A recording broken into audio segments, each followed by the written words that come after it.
Thank you. Sister Christine Fagan. Thank you. Thank you.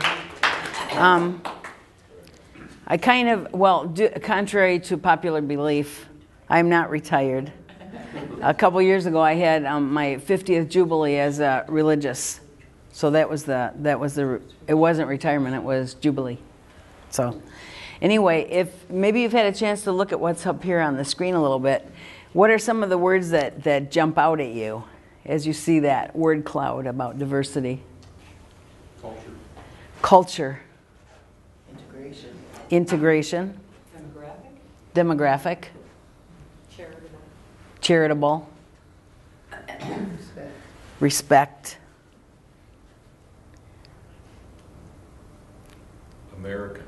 Americans. There's some negative words up there too, like beggars and things like that. Closely citizen. I'm not sure what you mean by that. Say it again. But you'll explain it. Closely citizens. Closely citizens. Well, we'll see. Okay. So a lot of times we think that diversity is just different people coming together. But it's really more than that. It says it goes beyond gender, race, or sexual orientation. In the community, it can include geography of members, age, and experience. So all of this is what diversity is. So like here, we have a very diverse group also, even though we're all kind of the same color, and our hair is about the same colors. So, but there's a lot of diversity because you take all of these things into consideration, and there's a lot of diversity. So diversity is any mixture of items characterized by differences and similarities. Usually when we talk about diversity, we concentrate on the things that make us different instead of the things that make us alike. How many of you have Hispanic neighbors or relatives? Okay, well then you're gonna be learning a lot of things today. I'm going to start with, I want to talk a little bit about immigration as to why people come, where they come from. So this is the shortest history of immigration. Okay? You can take this home with you. You will remember this. Adam and Eve were thrown out of paradise, and ever since then, we've been on the move. That's the reality of immigration. People have always been migrating, moving from place to place. So where did your people come from originally? How many of your people came? Northern Spain. 10,000 years ago, northern Spain. Okay, how many of us have our people that came from somewhere else other than Europe? Anybody? Probably everybody. So everybody has other people who came from other places than Europe? But as far back as we know, probably most of us would say Europe. Irish, German, Dutch. My mom's dad came from Malta. But pretty much that kind of area. But that's not the world today. Do you know why they left their homeland and came here? Isn't that unusual? Okay. Yes. Hard to believe. And then the question, are you proud of your roots? Why? Why are you proud of your roots? Because they're mine. Because they're mine. And we look back and we think of the brave steps that they took to get here, the hard life that they lived so that we could have such a good life today. So most of us are proud of our roots. All right, then another question. If you could live anywhere in the whole world, anywhere, where would you choose to live? Now, I'm not talking about, going to Aruba for a month to just kind of relax and love the water. But if you could choose to live anywhere else, anywhere in the world, where would it be? Right here. Here? Here. Anybody rather live somewhere else? Vancouver. Vancouver? Would you rather live there than here? Well, right now I would. Okay. Then the question is, why don't you? I have family here. Okay, so really, you're not totally free to just pick up and go. No, I wouldn't leave them. Okay. Would you be willing to go somewhere else in the world to live? Would you be willing to go? Under what circumstance? I could afford it. Choose to get assigned. Okay. Oh, okay. If you were assigned, but You choose to. but if like when he introduced me, I lived in Bolivia for 15 years. Yeah. But I didn't really put down my roots in Bolivia because I knew that was not going to be my permanent living space. And in 1980, there was a military coup. And it was a very brutal, terrible time to be there. And a lot of people disappeared. A lot of people were executed. A lot of people were imprisoned. It was a terrible thing. But for us, who were foreigners, it wasn't as bad because we always had that passport. And we always had the wherewithal to buy a ticket home. So when I say, would you be willing to live somewhere else? Like to go to not be able to come back, which is how so many of our ancestors did. When they got on that boat to leave Ireland or wherever, they knew they weren't going to be going back. It was a once and forever kind of thing because there were not the options. So the first immigrants came across the Atlantic, well, first wave of immigrants, and we know there were other movements before that, but generally they came across the Atlantic fleeing from religious persecution and seeking religious freedom from oppressive governments. And then later others came to escape extreme poverty, like after the Great Irish Famine, the potato famine. Still others came because of the stories that they heard about an earthly paradise where the streets were paved with gold, which we know wasn't true. Some left their homeland to be with family who had previously arrived here and had written back home of the many advantages of living here. And they then had the economic possibilities of sending money back to help them so that they could come too. So do you know why your people came here in the first place? So we said jobs. And sometimes it was fleeing persecution or just seeking a better possibility for life. So today the reasons that Central Americans, and I would say probably people who are coming from Africa, people who are coming from Asia, come for very different reasons than 30 years ago when our immigrant population started building up in Marshalltown. They come today for very different reasons. Many who come, particularly those who enter without documentation, actually are fleeing. And you just think of that word flee. I just got rid of fleas off my dog, but this is a different kind of fleas, right? Have you ever had to flee from someplace or someone? You know, run for your life out of extreme fear. These people are fleeing extreme violence. And not just violence, it's extreme. Gangs and fear of them. There are a lot of people now who are not going back to visit Mexico or El Salvador or Guatemala out of fear. They're afraid to drive down because a lot of them have had their vehicles stolen from them on the road and they've been left. People are afraid to ride on the buses because the buses have been held up by bandits and they've been, all of their money, whatever has been taken from them. There's just so much violence in the people's towns. Kids are recruited to participate in gangs. There's kidnappings, and we have had several people that I know of in our parish that have said that they had a brother, a cousin, a son who was taken out of his house and then executed. Now, they might have been involved with drugs, and a lot of people have to get involved with drugs. You're forced into it. it's not a thing of like, I'm going to make a lot of money. It's like, if you don't want to get killed, then you will help participate in this. People who the person has disappeared and months later the body was found. People say that in some of the small towns, bodies will appear in the morning with no head. They don't know who it is. But it's to keep people terrorized.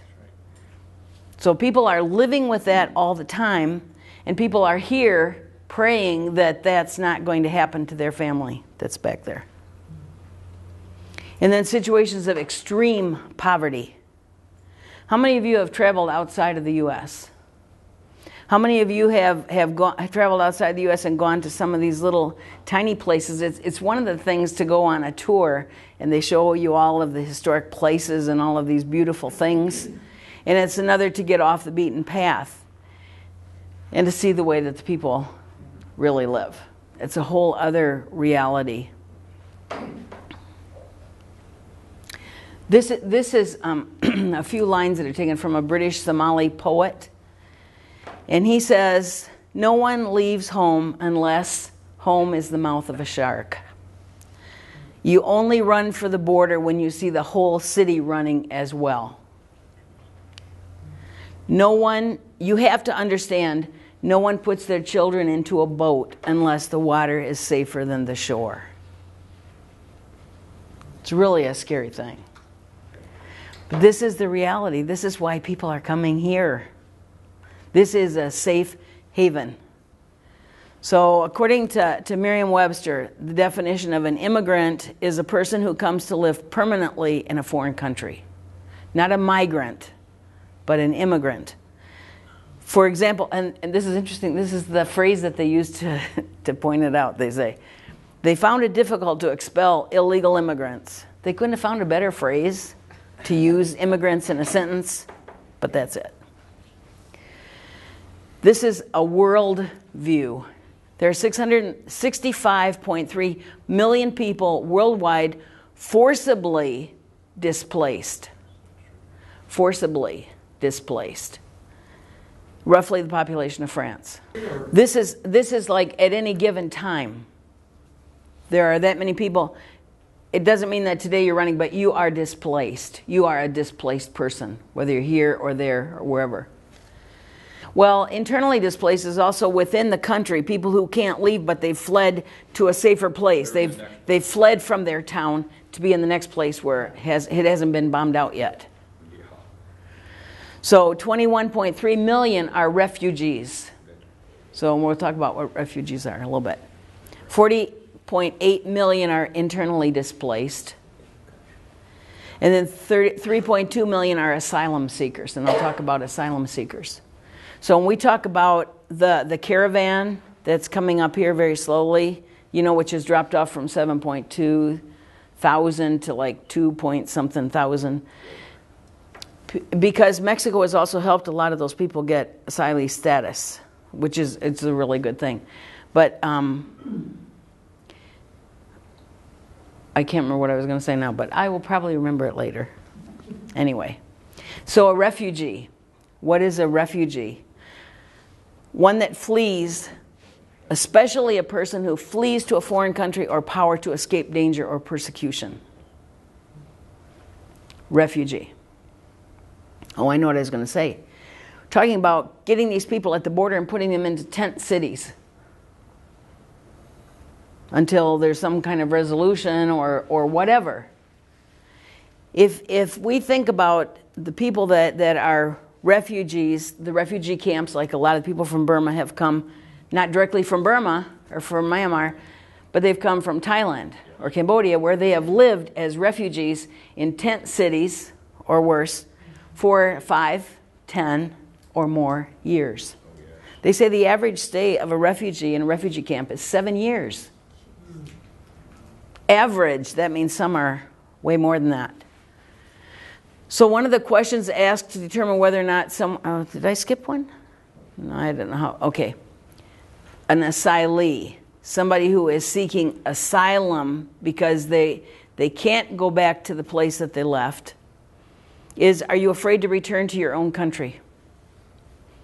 And then they have to be able to what is it? They have to give credible testimony that there is reason to fear for their life going back to the country.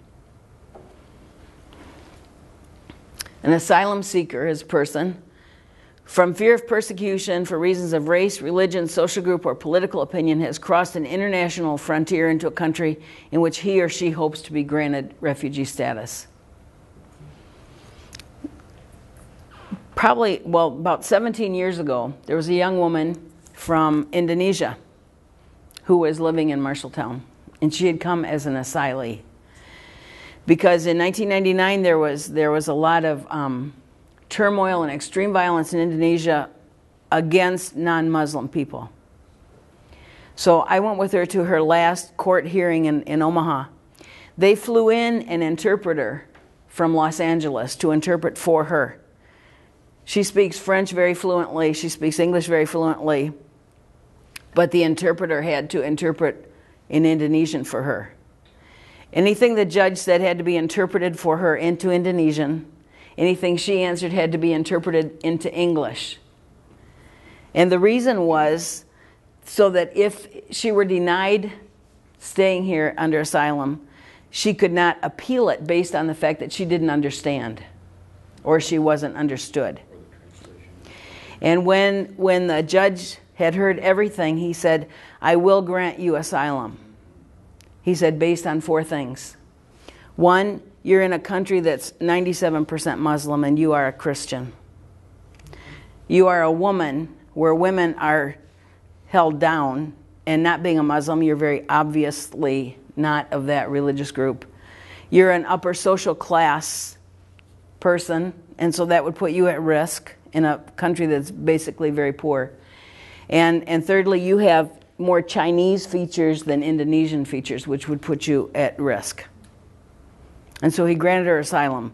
And the U.S. attorney stood up and he said, "And I will not appeal it." And so these people that come are fleeing from very extreme situations. And she had gone for 3 years seeking asylum, kind of living in the shadows that, anytime they could send me out. And where would I go? Because I would go back to that same reality. A person who, from fear of persecution, has crossed an international frontier into a country, which it's the same thing, isn't it? Okay. Did you ever hear of TPS? TPS is temporary protected status. So this is granted this was first initiated in 1990. Temporary immigration status provided to nationals of specifically designated countries that our country has determined there's either armed conflict, environmental disaster, or extraordinary temporary conditions. So for example, during the wars in El Salvador or Nicaragua, or in Haiti after the hurricane and the terrible things that happened, provides a work permit and a stay of deportation. It does not give them any actual legal immigration status. They are not residents. They're just permitted to be here and to work until they can go back home. That's why it's temporary protected status. As of August of this year, 10 countries have valid TPS designations. Now, the reason I put this up here is because this is really interesting. El Salvador. We have quite a few people from El Salvador living in Marshalltown. Termination is effective September 9th of next year. They were granted TPS in March of 2001, which means those people have been living here for the past 18 years. And next September, they're going to say, you no longer have temporary protected status because things are super good in El Salvador. So now you can go home. Even though your kids grew up here, they are going to soon graduate from high school. You have a job that you've been at for all those years and you've moved up the ladder. You've bought a home. You got to go back because everything is good back there. They have nothing left back there. If you left your house here for 18 years, do you think you'd come back and find it okay? Mm-hmm. Okay, it says, since March 2001. Some of those people came here after that Sure. date, right? Definitely. All right, so it's anyone who was here at that time or has come since? Right, Okay. right. But the point is, a lot of those people who came in the first wave were the people who were the ones who were involved in the most extreme violence of the Civil War. And a lot of the people who live here still live with the trauma of that, of having seen family members killed right in front of them. This is the reality. And then Haiti is going to terminate next July, since January of 2010. How many of you have seen news footage of Haiti and how the wonderful rebuilding has gone? And all the schools are back up and running, and the hospitals, and people have good housing. There's clean water for everybody. Not. Okay? Etc. All of those countries. So very soon, Sudan today. yeah, very soon all of it's going to terminate. Unless something horrible happens and they have to reinstate it and give it a longer extension. Do they apply for citizenship? No, they can't. That's why, it's kind of like when they keep talking about a path to citizenship. Yeah. These people have no path. They're walking alongside the road in the weeds.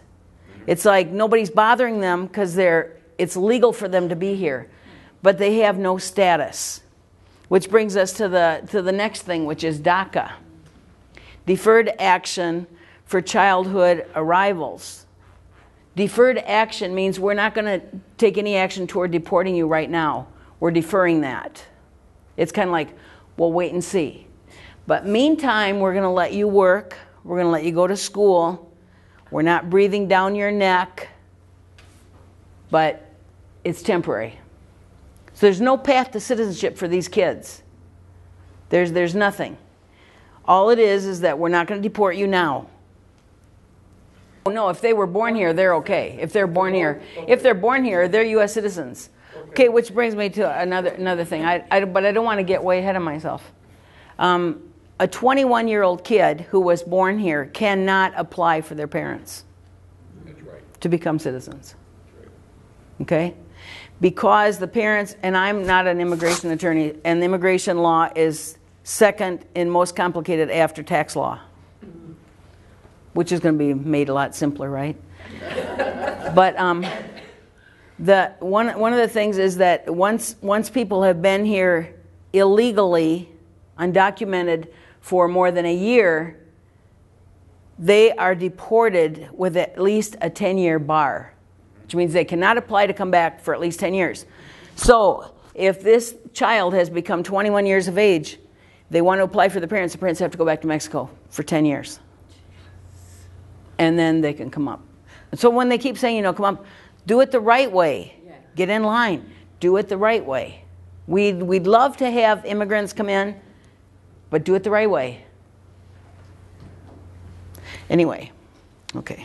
If all the How many of you saw the movie A Day Without a Mexican? It's an old movie. It's probably about 15 years old by now. Check it out at the library or, Family Video. A Day Without, you can probably even watch it on YouTube. A Day Without a Mexican. And it's done kind of tongue-in-cheek, but what would happen if all of a sudden there was a day when these people were not working at McDonald's drive-thru, cutting the grass, working in the fields. with the pigs. So anyway, DACA was announced by President Obama on June 15th, 2012. And in August, they started receiving applications.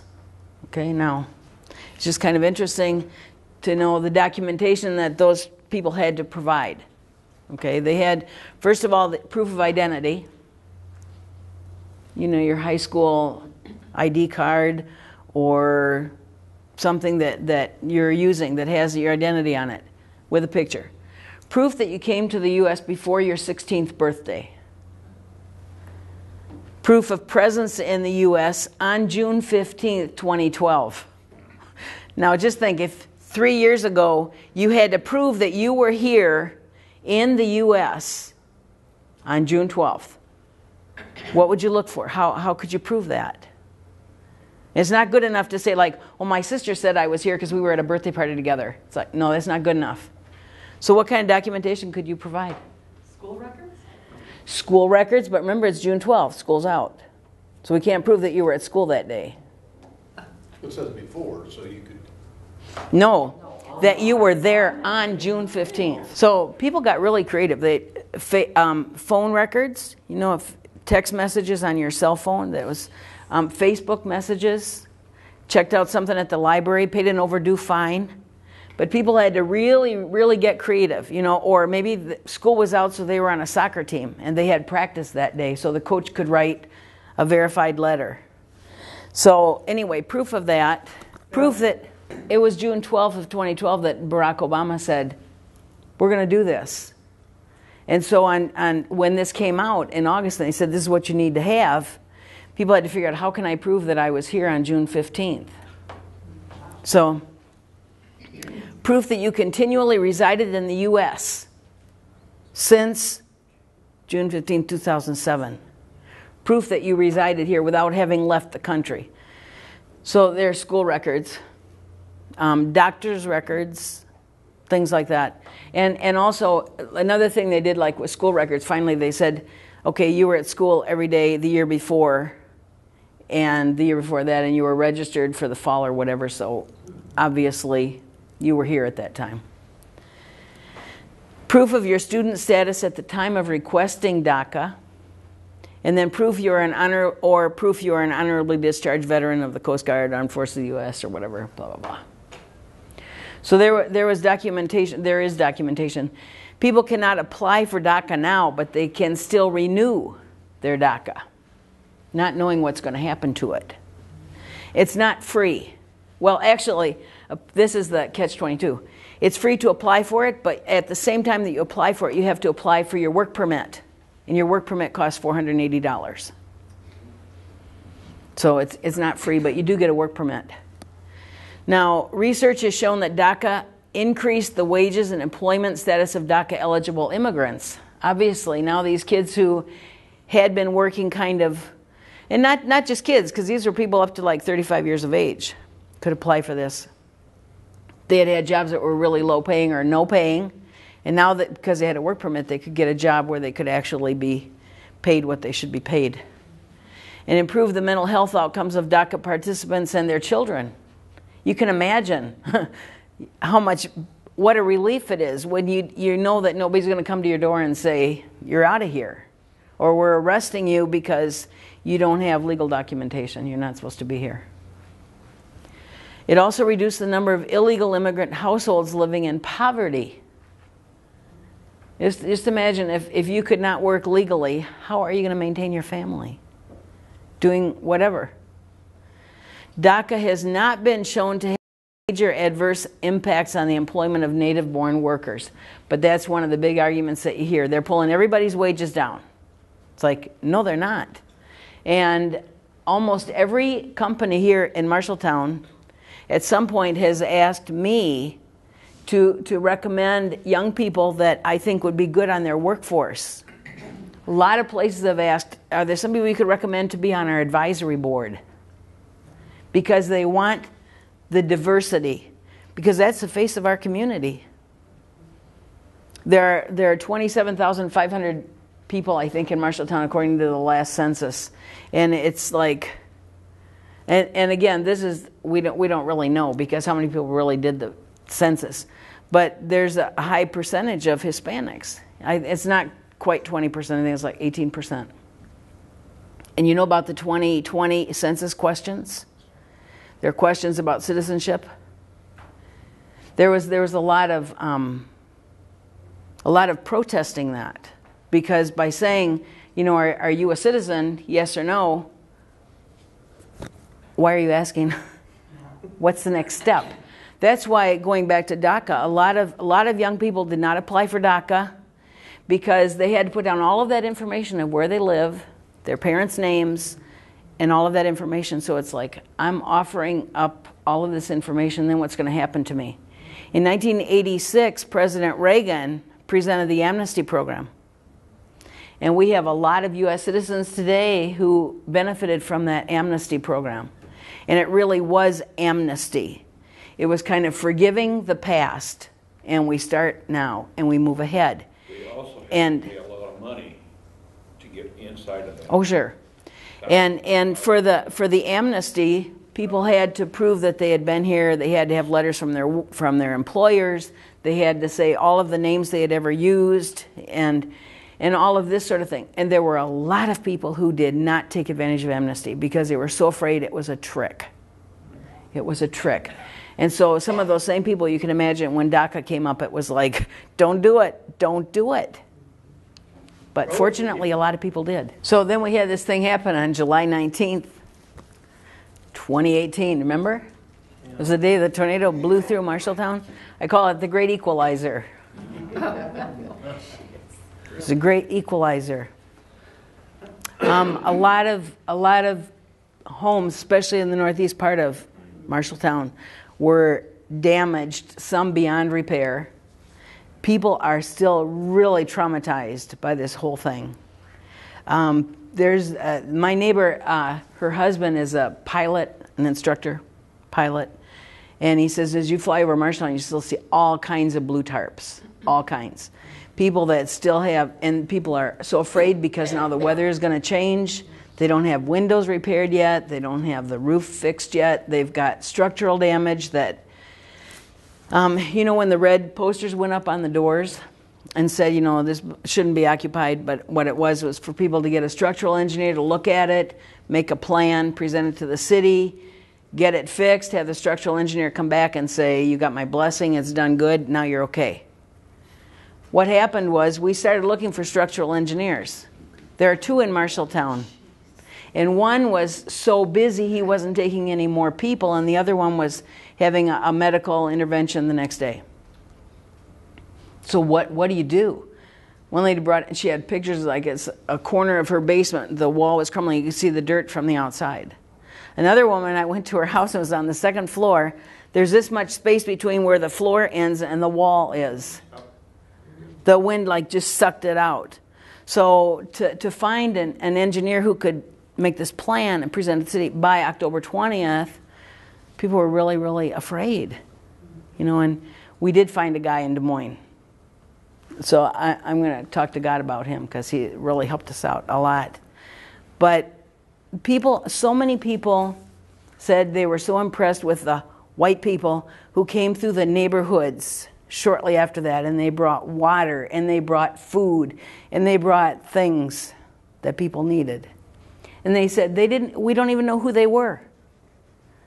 But they came and they did that. So it was a point of contact. It was a point of contact of saying, we're all in this together. We want to help you. Whatever we can do, what do you need? And the thousands and thousands of dollars that have been given for disaster relief, and it's filtering down and it's getting to the people that need it. And it's a really good thing. So when we look at the diversity in Marshalltown, it's something that we should appreciate. We should not be upset because now we're multicolored and we hear multi-accented voices in the community. We should say, this is great. What a boon for Marshalltown. When I first came in 99, do you remember Biff Dysart? Yes. He was always writing letters to the editor, and they were always terrible letters, and they were always anti-immigrant, and it didn't seem like there was really a voice that countered that. And I don't hear those kind of voices. I really don't. Maybe it's they don't say it to me, but I think that we're becoming gentler in terms of diversity because we're rubbing shoulders with people that are just like us on the inside. Just another thing in parentheses too, like when you say with the Burmese came here with refugee status. Yes. So there are no undocumented Burmese people in town. They came with a leg up because the government gives them 90 days of support. They come, we did a lot, not we here, but in our archdiocese and a lot of places, did it like through churches, resettling, helping the refugees get integrated, where to learn English, how to flush the toilet, how to get the kids registered for school, money for food. So there is a really, really good thing. So in a way, that integration has had like an extra push. Whereas people that come that are undocumented, totally undocumented, they have to stay under the wire. And they have to do the best they can. So this diversity helps communities grow in numbers and strength. And not the last census, but the one before, the 2000 census, I think, was the first time that like Marshalltown had positive growth, or Iowa had positive growth rate. Other than that, we're kind of on the downtrend. You know, median age. Go online and look at the results of the 2010 census. The median age, it's amazing how many people we have under 60 living in Marshalltown. They're not my color, you know. They've brought new life to the community, new life. Diversity ensures the community's longevity. You know, there's a commercial they show on TV for Manawi, Nebraska. Did you ever see the commercial? Population 1. Oh, yes, yes. Yeah. And guess it's a town. You know, it's on the map. I looked it up. And but Marshalltown's going to be around for a long, long time because it's growing. It's growing. And I think it's true. Look at our downtown. Look at our parks. Our schools. All the schools have had building booms. Our hospital. It's only been positive. It's only been positive. Diversity just like makes life so much more interesting. And I know that, and the advertisement for like coming here, or the thing that said that I was going to bring a couple other people to tell their stories. And I thought, you know, who am I going to invite? There is no such thing as a typical story. You look at us. Who could say, yeah, I can tell what life is like here. I can tell you what it's like to grow up in Iowa. I can tell you what it's like to have been born in the 40s or 50s. There's no typical story. It's all us. It's all us. We are who we are. And when we stop saying them and us, the world's going to be a totally different place. Diversity may be said to resemble the pieces of a puzzle. Each unique, yet each essential to bring out a complete picture. There's one piece missing, it's not complete. I remember when we were kids, you know, putting together a jigsaw puzzle. There'd always be one piece missing at the end. Dang it. And then my brother would say, I've got it.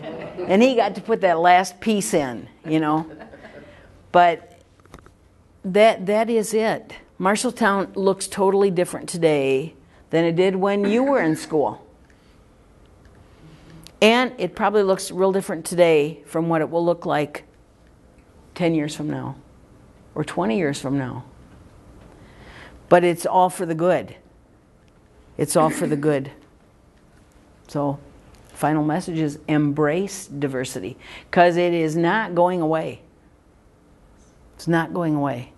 So you might as well learn to love it as to fight it. And there are people still that are fighting it. You know, and I was looking at some old pictures of Marshalltown. You know, the old Main Street. Well, even look at downtown Marshalltown before the tornado came through. Or West Main Street. It makes me so sad to go out and see the absence of so many trees. And those are just trees. Those are nothing.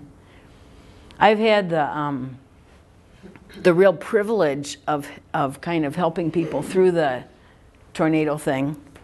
And because of people's generosity, we've been able to help a lot of people financially with that. And I thought, I have a little sign on my desk that says, what a great privilege we have been given to spend our lives giving away God's love. That's what we're all called to do. I just have the checkbook and I get to sign the checks. And it's not my money, so it doesn't hurt, you know. And yet, like I say, so many people have come in and they are so grateful to the whole community for the help that they've gotten. So in a way, I say July 19th was a mile marker for Marshalltown. It was an equalizer. And I think it made a lot of people more compassionate than what they had been. Because we can see what happened. And when you go by and you see some of those houses that are still so damaged, real people live in there. And there are still real people who come and they say, we still got water leaking in through the roof. You know, and we've had people come in that have mold problems now. You know, and just all of those things. So thank you for your time. Like I said, I didn't bring anybody, and I don't know if this was really what you wanted to hear, but I think it's a great message. We are so blessed in Marshalltown. We are so blessed. I just have a lot of hope, I think, especially for like my grandkids, because I see, and they don't live here in Iowa, but they live in Texas, so they are very, very diverse. And just the way they talk about their friends, you know, it's not that, you know, my friend that's black or my friend that's Hispanic. They don't even make that, you know, connection. Distinction, they don't even think about it. And it's just my friend, you know. And I just thought, I think there's hope. Well, you know, and even going back to the census questions, you know, where you're supposed to put down what ethnic group you belong to or what racial group you belong to, more and more people are checking off other. Yeah. Because there is nothing that encompasses all of the racial, ethnic makeup that people are today. You know, to say that, nope, we're 100% this. And on TV, when they advertise that DNA tests, you know, you can have to find out what your genealogy is. And people say, I was so surprised to find out I'm Native American. Or I always thought I was Irish, and I find out that, you know, we're really Czechoslovakian. You know, it's, you know, and the other thing is like thinking of that caravan. Think of walking all those thousands of miles. And with a child maybe. And in June, I went, was it June? No, August. I went for a week to El Paso. Our community sent 3 groups of 3 sisters for a week each to work at an immigrant house, Casa Nazaret. And people came in every day. They were released from ICE. And they came in every day, and within 2 days, they were out. Because they were sent to stay with a family member somewhere else. They had an arrangement. So like almost, I would say 90% of these people come from Honduras. And as you hear these people's stories, it's just incredible. Like they say, they'll tell you, you know, you either give us $50 by this date or we kill you. And they do. And it's like, where are we going to get $50 from? But from somewhere. So anyway, these people come, you know, a father with his child, a mother with 2 children, a couple with their kids from Honduras. They get here however they can. They have to pass 3 borders to get here. It's very dangerous. It's not like, when we go through the border, we show our passport and they stamp it and we go. There's no problem. But these people, and they have nothing. One man was from Guatemala, and he said, in Guatemala, he said, I have a business. He said, I buy a whole crop of mangoes, and I sell the mangoes for 18 cents a piece.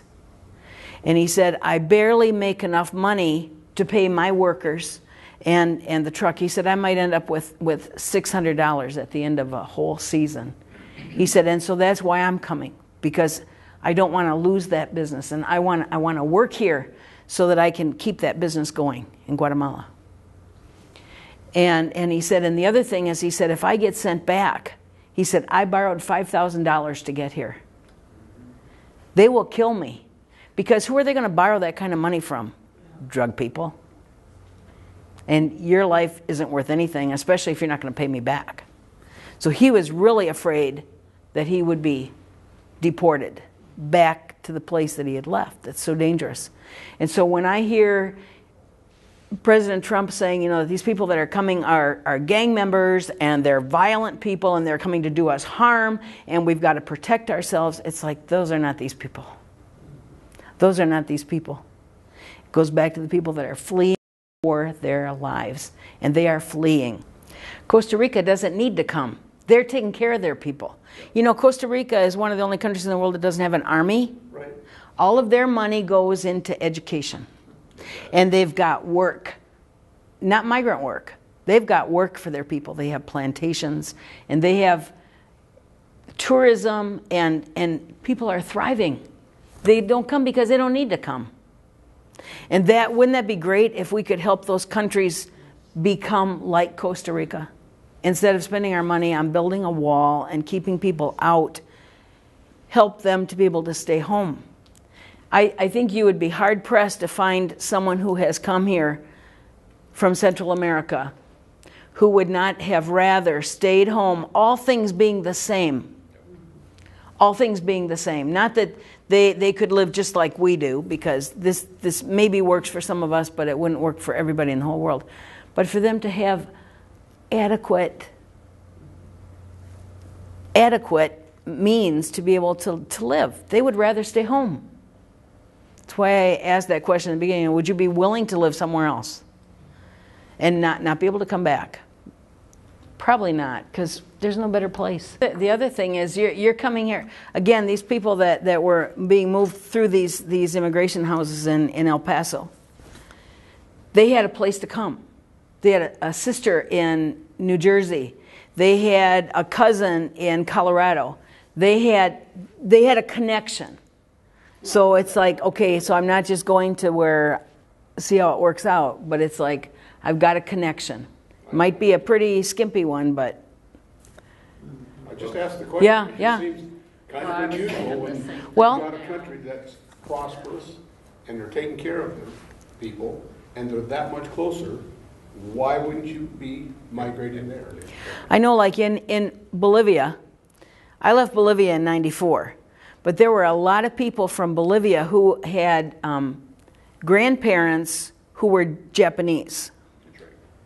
Because Japanese immigrated to Bolivia because Bolivia had land, and the Japanese came and farmed that land.